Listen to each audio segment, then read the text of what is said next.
Alors, bonjour, je suis Tiffany de la Social Media Team de la SF2H 2026. Je suis en compagnie de Johanna Sondrin, psychosociologue au CEPSAS Nouvelle-Aquitaine, qui a démarré le congrès sur une conférence sur la psychosociologie et en PCI. Exactement. Alors, Johanna, déjà, merci pour la conférence. Qu'est-ce qui fait qu'une recommandation connue n'est pas appliquée? Alors, merci, Tiffany, pour cette question.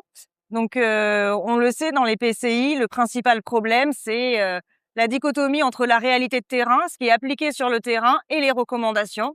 Et une recommandation, quand elle n'est pas appliquée, c'est multifactoriel. Ça va dépendre, du contexte, ça va dépendre du personnel, ça va dépendre des enjeux, ça va dépendre du service dans lequel, on se situe, de la culture du service et aussi de l'individu. Donc, dans la conférence que j'ai donnée ce matin avec le docteur Anne-Gaëlle Venier, on a essayé d'expliquer quels étaient les enjeux, quels étaient les freins et surtout quels étaient les leviers et les tips pour aider les professionnels de l'hygiène à s'ajuster et à être plus en accord avec les recommandations et les pratiques réelles de terrain.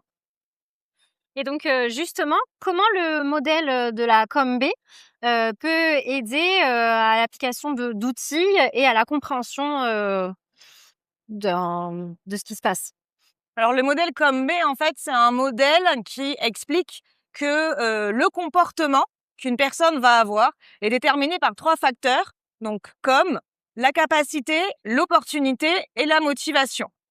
Et en fait, à partir du moment où on a le temps, où on prend le temps, et je sais que c'est pas forcément évident, d'essayer d'étudier sur le terrain, en lien avec les équipes, quelles sont leurs capacités cognitives, mais aussi en termes de ressources, quelles sont les opportunités qu'elles ont. Est-ce que le chat est au bon endroit? Est-ce qu'elles ont l'opportunité de se laver les mains régulièrement, de se faire une désinfection?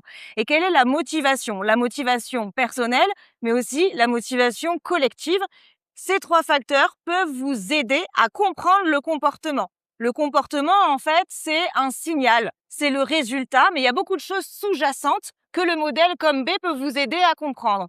Et notamment, en application, le modèle COMB, ça peut vous aider à encore plus prendre en main un outil qui s'appelle Pulp Friction, qui a été développé par Matisse et qui est accessible très facilement, que vous pouvez utiliser dans les équipes.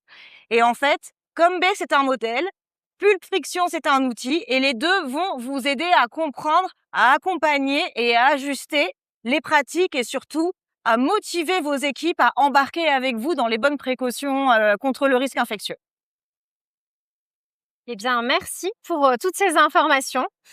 Merci beaucoup, Tiffany, puis à très bientôt, j'espère.